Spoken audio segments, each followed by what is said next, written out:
Okay, I know I'm late, but I'm here.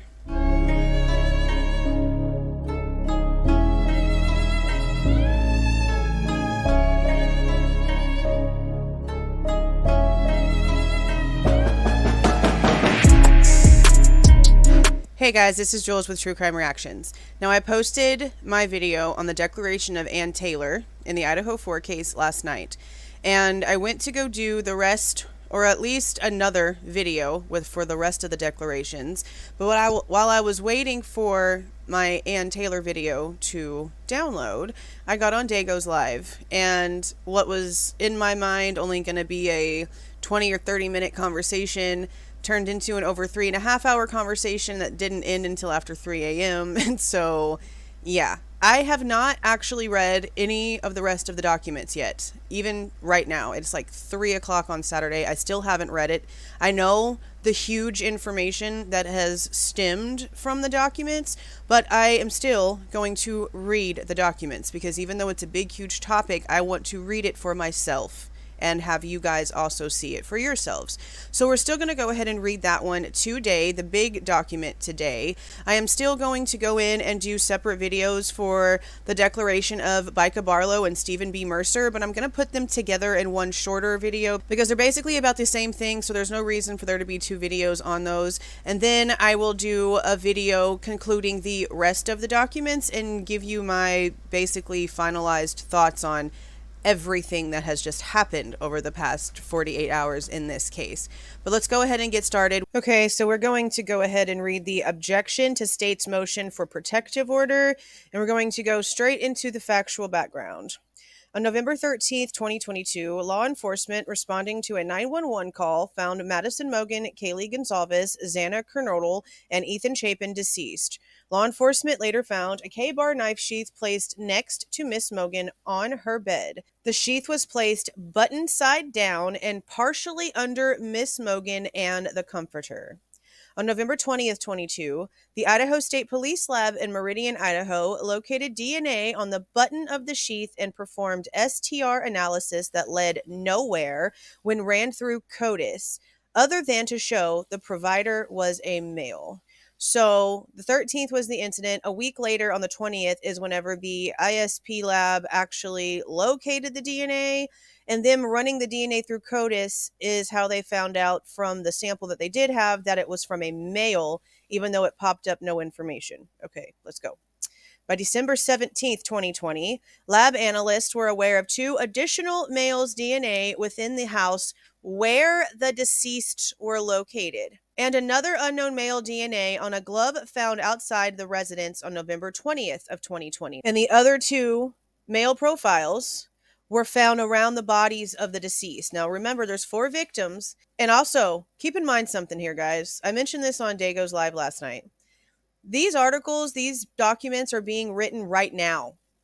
And as of right now, okay, almost 6 months, almost 7 months, we're almost into July, after Bryan Kohberger was arrested and even longer after the incident, these are still 3 unidentified male profiles.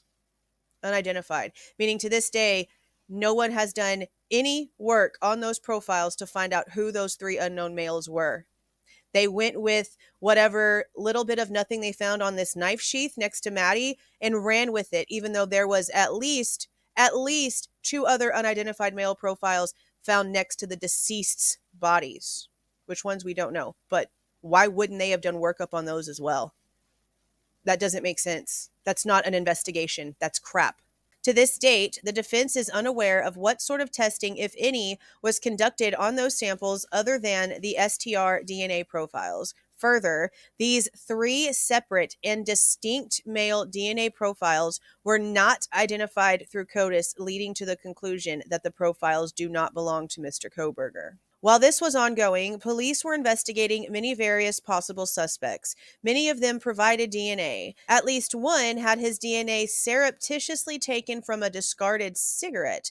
Many also had their phones taken and downloaded. Now, I have seen comments about there being a cigarette, and it seems like people might be misconstruing what it's stating here because this is really not stating at all that there was a discarded cigarette at the crime scene. This is saying that there was someone that the police found to be a suspect at the time, and this person smoked cigarettes, and they were watching him, and at some point this person finished a cigarette and flicked it and didn't discard it into a trash can that was on private property or anything like that, to where it was open public domain for the cops to pick up the cigarette butt, and they took his DNA from his saliva that would have been on that cigarette butt, and I'm guessing got rid of that suspect. And this is just one example of the many people they're claiming they've already tested DNA for. And that still shows that even after all of that, there's still 3 unknown male profiles to this day that have no answers. One area of the investigation had to do with a white sedan seen on camera located at 1112 King Road, first glimpsed by officers on November 18th of 22. So that must have been seen on Ring camera whenever they were going through it on the 18th. By November 25th, 2022, police believed the car to be a white Elantra and asked law enforcement to be on the lookout for one. Precisely how the police came to believe the car was an Elantra is still unknown. A report from an analyst for the FBI date March 21st, 2023, shows that the analyst heavy relying on a video of a car heading in the wrong direction and at the wrong time on Ridge Road. See, I'm interested in the fact that they're mentioning the wrong time here, because there's a lot of people that really do believe that the first timeline is the real timeline, and for some reason it's now been shifted by like 30 to 45 minutes to an hour and 15 or so. There's a lot in question here. And Dago made a good point on his live last night. He's expecting Ann Taylor to release more information, especially since they're filing these motions to shorten time for a hearing date that we have coming up in a day, one business day, and then boom, it's Tuesday, and here we go. And there's a great possibility that some timeline information could be dropped on this, because there's a lot of questions. And we also have to remember that the police were totally okay in the beginning with having the time that the girls got home wrong. It took Kaylee's sister Olivia going and looking at footage herself to pinpoint the exact precise minute that the girls got out of that private share ride and got into the house. The cops were okay with being wrong. That's a big issue for me. That should have been a big red flag from the beginning on this case. And it's also interesting that it's stating that it was located at 1112 King Road, because that literally could have just been somebody that Bryan Kohberger knew, and that he was just visiting there, and that's why his car pinged in that area so many times. That's literally just right next to the house. So if that's the location that he's at constantly, that doesn't put him in this crime scene. Okay, let's continue. The state's latest filing admits that somewhere within all of this, they engaged in investigative genetic genealogy, using the DNA taken from the button on the sheath, and now claims that it was due to the use of this technique that it tipped law enforcement to investigate Mr. Kohberger. But see, that's not really true either. I mean, it's true, but from what we got from the state's documentation is that Othram, which was verified by Ann Taylor in her declaration, Othram was doing stuff with it, and then were told to stop, and everything got sent over to the FBI because the FBI was taking over, and the FBI is the one who worked up the genealogy and did the tree. They are then the ones who gave Moscow PD Bryan Kohberger's name. But this next statement is very valid. It remains unclear what the police first relied on in focusing their investigation on Mr. Kohberger.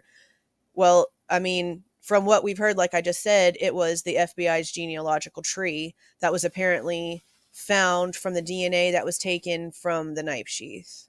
But there's still so many questions in that, because it doesn't make sense. If you have barely any little nanoparticles of something on a knife sheath, but you have 2 other profiles next to the bodies, you don't do the same workup on those profiles too? It's just, that doesn't make sense. That's really messed up to me.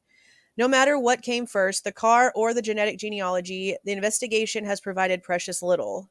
There is no connection between Mr. Kohberger and the victims. There is no explanation for the total lack of DNA evidence from the victims in Mr. Kohberger's apartment, office, home, or vehicle. So it's just that one sentence right there. So no connections between Mr. Kohberger and the victims.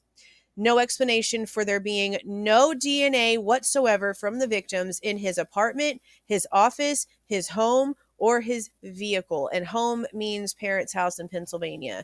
And that was the determining factor for so many people. If there's DNA nowhere else but in his vehicle, he's guilty. He's guilty. But if there's no DNA in anything, that's going to have me changing my mind. Do you know how many people flipped a switch last night? It was insane the way that the reaction was from this. In essence, through the lack of disclosure and their motion to protect the genetic genealogy investigation, the state is hiding its entire case. Boom. Mic drop. Walk away. Yes, that is what I have been saying. Argument. The state apparently thinks that they need not explain how they came to think that it was Mr. Kohberger's DNA on the sheath. Presumably, the defense is expected to accept at face value that the sheath had touched DNA. There it is. Remember, everyone who was questioning where in any legal documents did it state it was touched DNA. And I know for a fact, up until right now, it hadn't.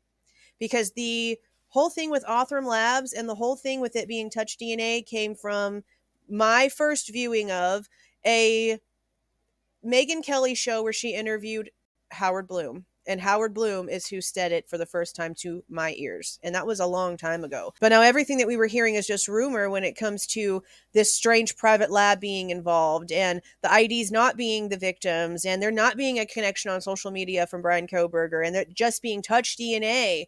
All of those things are now becoming the reality here. I'm not going to say that I'm happy that me questioning certain things ended up being the right way to think at this point. At least that's what we're trying to figure out, right? But it's just ridiculous that this is how the justice system is working. They have no connections between this man and these victims. They have these other DNA profiles literally next to the bodies, and he's facing a firing squad right now. And the whole world is watching this, and they still just didn't care that this would eventually come out. It's just amazing to me. Additionally, the defense is to guess whether the state focused its investigation on Mr. Kohberger via a bizarrely complex DNA tree experiment or through its faulty identification of the vehicle involved in this case, bro. Yep.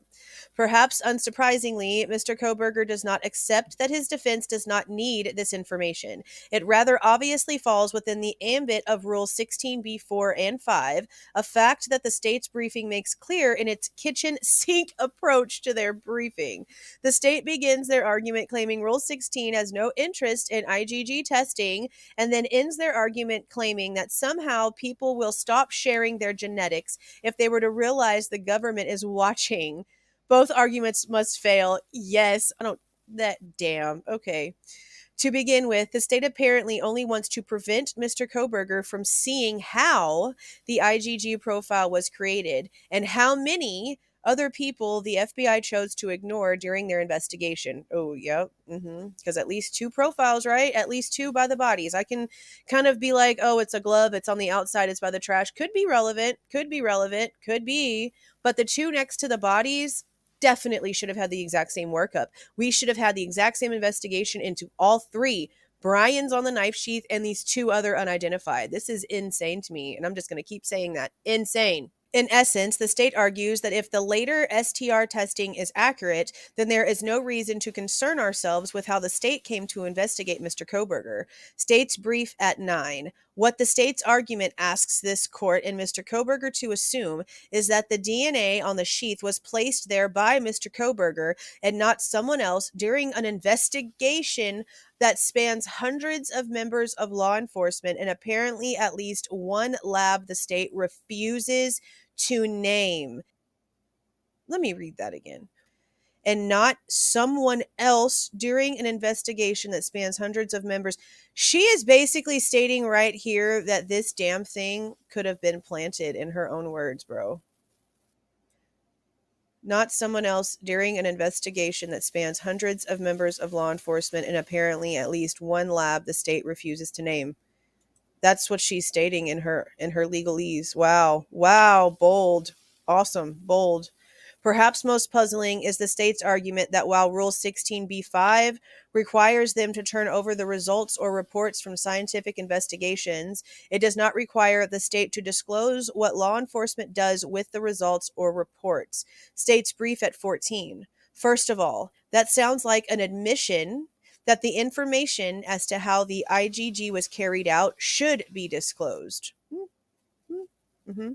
Second, what law enforcement does with results or reports is covered by Rule 16b6, statements of prosecution witnesses, and 8 police reports. Frankly, the fact that members of the FBI are so concerned about permitting Mr. Kohberger to know what they were up to with what was supposedly his DNA does not give one the impression that there is nothing to see here, as the state seems to imply.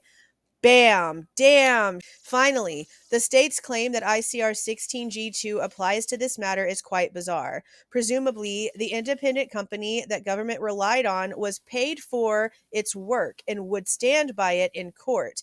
The state provides no real argument as to why the company needs to be protected. Mr. Kohberger is left to suspect they wish to keep their methods from being questioned. I mean, yeah, that's what I would think too. To the extent that there is some concern about intellectual property, that can be addressed via a protective order that permits Mr. Kohberger and his defense team to view their work.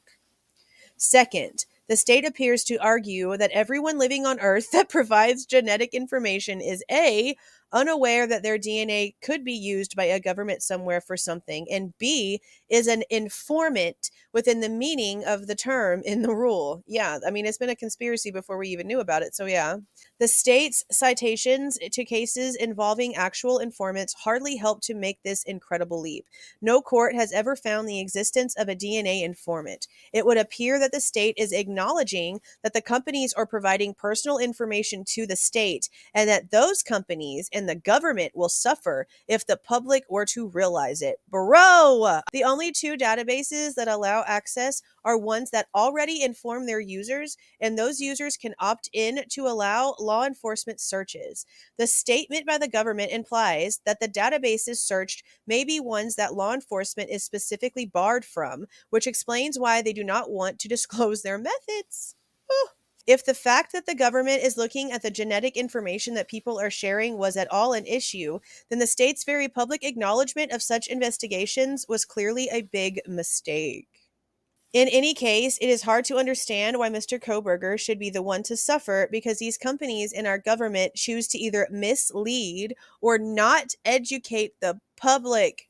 According to the Pew Research Center in February 2020, 48% of respondents thought it was acceptable to give their DNA to law enforcement to solve crime.